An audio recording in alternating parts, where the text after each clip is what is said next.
লোকটা এই ক্রাইম করলো। পশ্চিমবঙ্গের অলিতে গলিতে এমন প্রচুর এখন শিল্প দেখি, দর্শক টানতে গেলে এই মিথ্যে কথা বলতে হবে। সৌম্যস থট চ্যানেলটাকে প্লিজ সাবস্ক্রাইব করুন। যে এরকম একটা ইন্ডিপেন্ডেন্ট এবং এসআরএফটিআই থেকে পাস করা ছেলে, তাকে তুমি আমি দেখেছি যে অনেক চেষ্টা করো বাংলা ছবির পাশে থাকার। তো এরকম একটা ছবি হচ্ছে এবং ছবিটার পোস্টারটা দেখে একটু কমিক্সের মতো লাগছে, একটু পাল্প ফিকশন ঘেঁষা। তো এটা নিয়ে তুমি একটু বলো।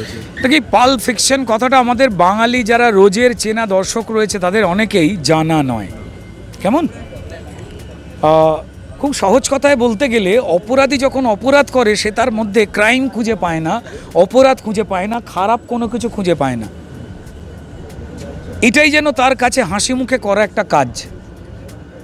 সে বাজার করতে করতে, প্রেম করতে করতে, গল্প করতে করতে সে অপরাধটা করে যাচ্ছে এবং তাদের সঙ্গে যারা জড়িয়ে রয়েছেন তাদের কাছেও এটাই যেন স্বাভাবিক জগতে। আর এমন কি সেখান থেকেই কিন্তু এই অপরাধগুলো ঘটতে শুরু করে। ব্লাডি ফিল্ম, রক্তাক্ত একটা সিনেমা, 54টা cut, violence violence and violence.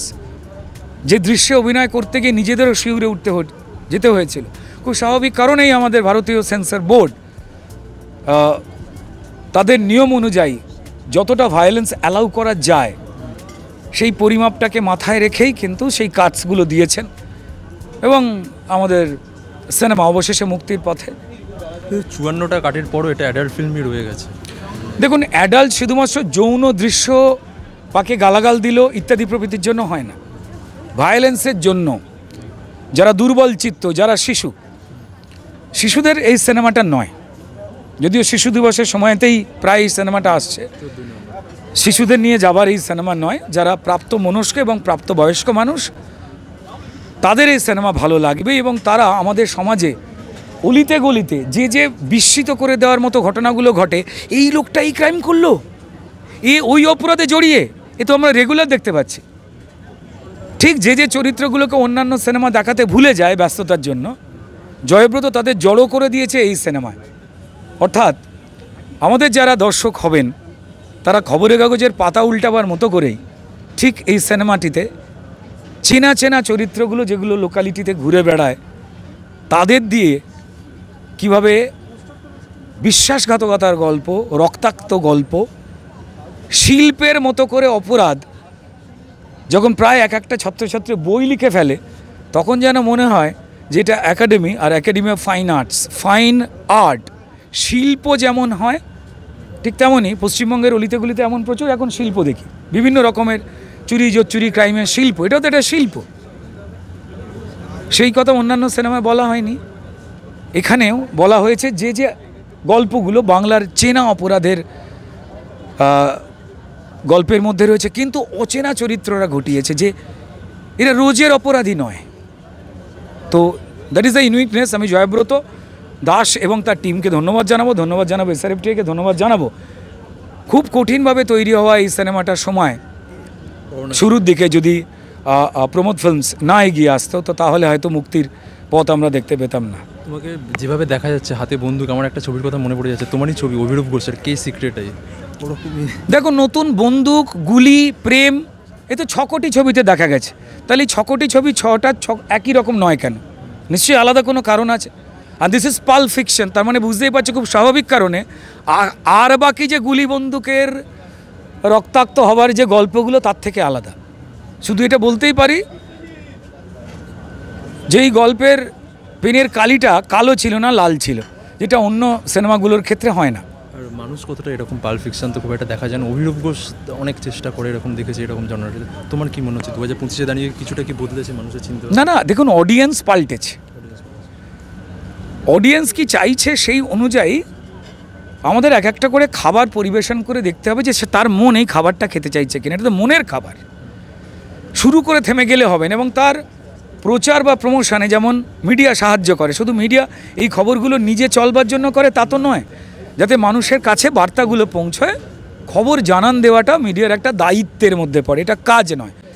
কাজের পেছনে পরিষ্কার পারিশ্রমিক জড়িয়ে থাকে, আর দায়িত্বের পেছনে আর একটা বড় কিছু থাকে যেটার সঙ্গে টাকার সম্পর্ক নেই বা পারিশ্রমিক নেই।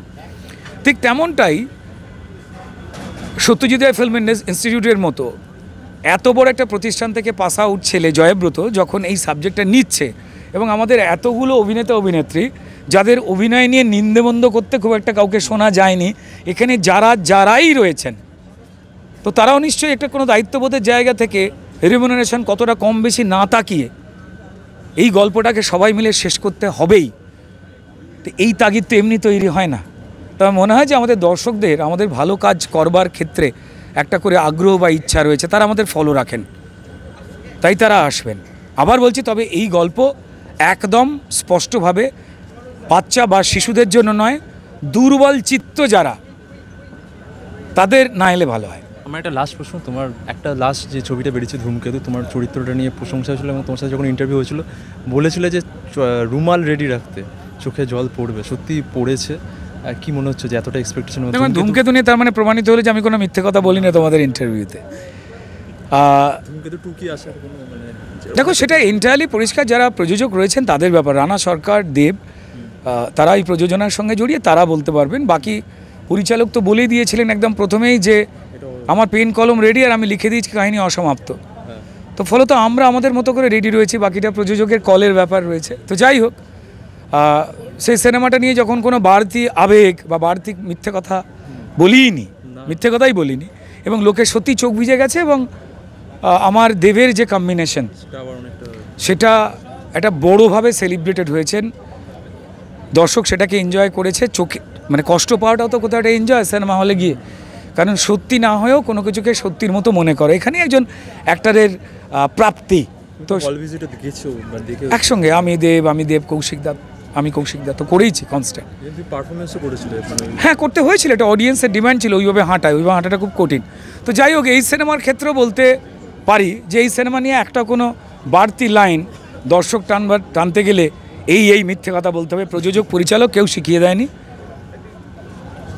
এবং যে কারণে আমরা রেমুনারেশনের দিকে না তাকিয়ে কাজ করেছি, ভালো একটা কোনো কিছুর পাশে, একটা টিমের পাশে দাঁড়াবার চেষ্টা করেছে।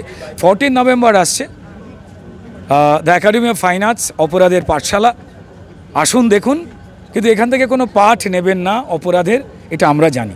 এই যে ছবিটা প্রায় একটা অন্য রকমের আমরা ছবি দেখতে পাচ্ছি, এবং কিছুটা একটু কমিক্স, কিছুটা একটু ওই পপ কালচার, যেটা ট্যারান্টিনোর যেটা ঘেঁষা দেখতে পাচ্ছি। তো সেটা নিয়ে তুমি এরকম ভাবনা চিন্তা কীভাবে এলো, তুমি যদি একটু বলো। যখন আমরা ছবিটা বানানোর পরিকল্পনা করি, তো তখন ধীরে ধীরে ছবিটার ফর্ম, স্ট্রাকচার কী হবে সেটা নিয়ে প্রায় আমরা 1.5 বছর ধরে এই লেখালেখির কাজ করেছি। আমরা প্রায় 24টা ড্রাফট বানিয়েছি। তো সেটা করতে হতে আমাদের মনে হয়েছে যে এই ছবিটা should be shot in that style. যে 54টা কাট হয়েছে, কোথাও কি তোমার মনে হয় ছবিটা মানে হয় না যে ছবির যে একটা ফ্লো? একেবারেই না। আমি বলবো যে আমার সেন্সরে এক্সপিরিয়েন্স খুবই ভালো। 54টা কাট মানে I expected more. I expected like 200 cuts will be there. মানে তারপরে তুমি বলছো ছবির ফ্লোটা ঠিক থাকে? একেবারেই, কারণ আই এক্সপেক্টেড মোর, কারণ আমরা এডিটটাই সেইভাবে করেছিলাম যে যদিও কাট হয় তাতে আমাদের ছবির কোনো প্রবলেম হবে না। মানে এটা তো পুরোপুরি অঙ্ক কষে করা, মানে মনে হচ্ছে তুই কাটবি, কত কাটবি একেবারেই বুঝে নেবো। একেবারেই তাই আমার সেন্সরের এক্সপিরিয়েন্সও খুবই ভালো, কারণ ওনারা যারা আমাদের সেন্সর এত কাটে কেন, মানে অ্যানিমালের মতো ছবিতে আমরা দেখতে পাচ্ছি না। ব্যাপারটা হচ্ছে গিয়ে শুধু অ্যানিমেলের মতো ভায়োলেন্স নেই, মানে there are different aspect of many things. তো সেটা বললে ছবি অনেকগুলো অ্যাসপেক্ট বলা হয়ে যাবে। সেটা বিভিন্ন ধরনের ব্রুটালিটি আছে, তো সেগুলোর জন্য কিছু জায়গায় সেন্সর। মানে আমরা কি একটা হেডলাইন করতে পারি যে অ্যানিমালের থেকেও ভয়ঙ্কর কিছু বাংলায় আসছে? এইটা আমি বলবো না, এটা অডিয়েন্সরা বলবে। তবে হ্যাঁ, এটা একটা সত্যি কথা যে এই ছবিটা আমরা শ্যুট করেছি 2021-এর ডিসেম্বরে, much before animal has been shot, much before যে কোনো ধরনের এই যে ভায়োলেন্সের ট্রেন্ডটা এসছে, দ্যাট বিন শট। বাট আমি এটুকু বলতে পারি যে অ্যানিমেল যে জোনের ছবি, আমাদের ছবি সেই জোনের নয়, কারণ violence is a part of our film. আমাদের treatment and everything is a complete different than Animal. আর এই যে ফার্স্ট ছবিতে এরকম বাংলায় এই জনরে বেশি কাজ হয় না, তুমি দেখবে হয়তো অভিরূপদা একটু ট্রাই করে এই জনরের ওপর। তো এরকম ট্রাই কেন? আমি বুঝতে পারছি যে একটা SRFT এর ব্যাকগ্রাউন্ড রয়েছে তোমার, তো সেইটাই কি অনেকটা তোমাকে এই জনারের দিকে ঠেলে দিয়েছে? না, প্রথমত হচ্ছে গিয়ে আমরা আমাদের পুরো টিম যখন ছবিটা নিয়ে আমরা বসি প্ল্যান করি, we wanted to make something which is commercially viable and also it has a artistic aspect. যেমন আমি এই মুহূর্তে বলতে পারবো না আমাদের ছবি অলরেডি কোন ফেস্টিভ্যালে বলতে পারবো না, কারণ কিছু রেস্ট্রিকশন আছে। আমাদের ছবি অলরেডি একটা বড় ফেস্টিভ্যালে সিলেক্টেড হয়ে গেছে, সেখানে এই ছবির এশিয়ান প্রিমিয়ার হবে। তো we wanted to catch that line, it will be commercial, যেমন সিঙ্গল স্ক্রিনও চলবে, ফেস্টিভ্যালও চলবে। We wanted to touch that zone, এবং এই জোনটার জন্য আমার যেটা মনে হয়েছিল personally, is my favourite director, the style of Quentin Tarantino. We wanted to make the film. দেবালয়দা ওর অনেকটা আমি প্রচণ্ড বড় ফ্যান, আমি ক্রিস্টোফার নোলান, কুইন্টিন ট্যারান্টিনোর বিশাল বড় ফ্যান, রেগুলারলি পুজো করি। তো সেই স্টাইলে বলে অনেকটা আমরা হোমাজ দেখতে পাবো ছবিতে। হ্যাঁ, this is my love letter to Quintin Tarantino. আচ্ছা, Absolutely my love letter to Quentin Tarantino. And I have written this to all the festivals I have sent this. This is a love letter to Quentin Tarantino. কোন ছবিটা তোমাকে অনেকটা বেশি, যেহেতু ট্যারান্টিনোর কথা বললে? Like, it's not about any particular ছবি of Tarantino. I have seen every film he has made. He has made 9 films. So I have seen all of them. So it's not about the কোনো ছবির particular কিছু. It's all the style and treatment. And Tarantino's যে style and treatment that has been evolved from the 80s B grade Hollywood films. So it is homage to them also for my side. Thank you. তোমার সাথে আমি আর এই প্রশ্নটা করলাম না যে বাঙালি audience কতটা কী নেবে, সেটা রিলিজের পর যদি আবার তুমি ছবি করো তখন আলোচনা করা যাবে। জাস্ট বলো এরকম আড্ডা আলোচনা করে কেমন লাগলো। খুবই ভালো লাগলো। আর প্লিজ আমাদের সৌম্যস থট চ্যানেলটাকে প্লিজ সাবস্ক্রাইব করুন।